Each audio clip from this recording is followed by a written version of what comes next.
झालं, फळ द्यायचं बंद झालं, म्हणून सावली द्यायचं कधी बंद होत नाही. झाडाची पानगळ होते, पडलेल्या पाचोळ्यावरून तुम्ही चालता, पण ध्यानात राहू द्या, ज्या सुकलेल्या पानांचा तिरस्कार जग करतं ना, त्याच सुकलेल्या आजच्या पानानं एक दिवस हिरवं राहून तुमचं संरक्षण केलं होतं.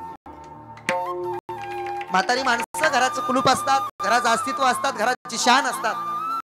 माझ्या दादानो, आता त्याचं वय झालंय म्हणून त्याचा तिरस्कार तुमच्या मनात येत असेल तर त्यानं ऐकावं. त्याच सुकलेल्या पानानं एक दिवस तुमचं रक्षण केले. आता फक्त म्हातारा बोलत नाही का, तर तुम्ही करते धरते झालात.